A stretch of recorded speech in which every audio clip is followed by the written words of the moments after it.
कि विपक्ष के पास क्या है, जब मौका मिला तो क्या लेके आए। तो अपने सरकार का ना काम बताएंगे कि क्रेडिट खोर बन गया है कि दूसरे के सरकार का काम है उसमें भी घुसने का कोशिश कर रहा है।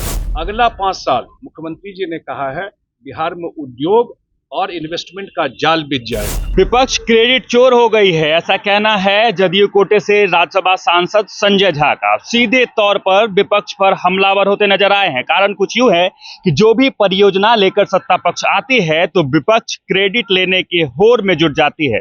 इसके बाद ये मामला सामने आया जब ये सवाल पूछा गया संजय झा से, और संजय झा सीधे तौर पर कहते हैं कि विपक्ष जो है वो क्रेडिट चोर है। आपको सुनाते हैं कि संजय झा क्या कुछ कह रहे हैं। कैबिनेट से नीतीश कुमार जी ने पास कराया है, ये ऐतिहासिक चीज है।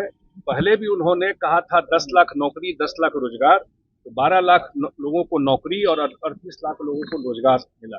और मुख्यमंत्री जी ने कल कहा है कि कल के कैबिनेट से पास कराया है जिसमें 1 करोड़ लोगों को अगले 5 साल में नौकरी और रोजगार मिलेगा। साथ ही कर्पूरी ठाकुर जी, आदरणीय कर्पूरी ठाकुर जी के नाम पर एक स्किल यूनिवर्सिटी खुलेगा। और स्किल यूनिवर्सिटी का मतलब हुआ कि लोग को आप कौशल युवा को बना देंगे तो उसको जो 10,000 की नौकरी है, 20,000 की नौकरी है, उसको 30-40 हजार रुपया मिलेगा। अगला 5 साल मुख्यमंत्री जी ने कहा है बिहार में उद्योग और इन्वेस्टमेंट का जाल बिछ जाएगा। उसी दिशा में काम हो रहा है।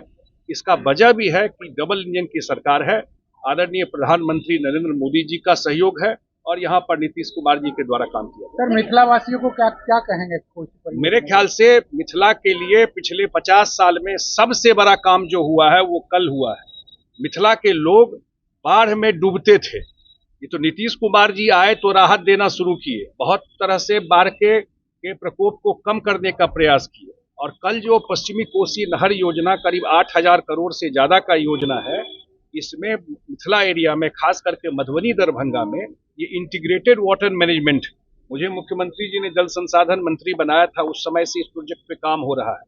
और इसमें आपको सिंचाई के साथ साथ जो बाढ़ के समय पानी आता है उसको स्टोर करके रखा जाएगा।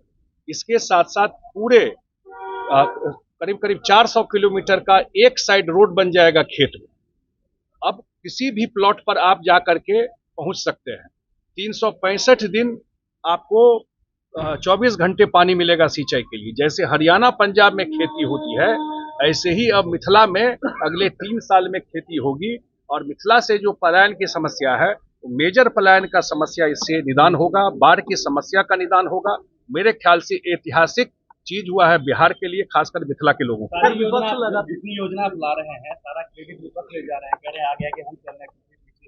अब आप पत्रकार हैं, आप ही बताइए, सरकार जिसका है वो लाता है कि विपक्ष के पास क्या है, जब मौका मिला तो क्या लेके आए थे। सरकार थी उनकी 10 साल यूपीए की, तो बिहार को क्या मिला था बताइए आप। काहे ने विपक्ष उस समय काम कराया। 15 साल सरकार रहा कांग्रेस और आरजेडी का, तो क्या किए मिथिला में, क्या किए बिहार के लिए। तो अपने सरकार का ना काम बताएंगे कि क्रेडिट खोर बन गया है कि दूसरे के सरकार का काम है उसमें भी घुसने का कोशिश कर रहा है। प्रधानमंत्री जी 18 तारीख को आ रहे हैं आपको मोतिहारी में। आदरणीय मुख्यमंत्री नीतीश कुमार जी उस मीटिंग में रहेंगे। प्रधानमंत्री का आना शुभ संकेत है बिहार के लिए। जब भी आते हैं बिहार को सौगात देते हैं। आप लोग जानते हैं कि 2024 और 2025 दोनों बजट में बिहार को एडिशनल 60,000 करोड़ रुपए का सहयोग मिला।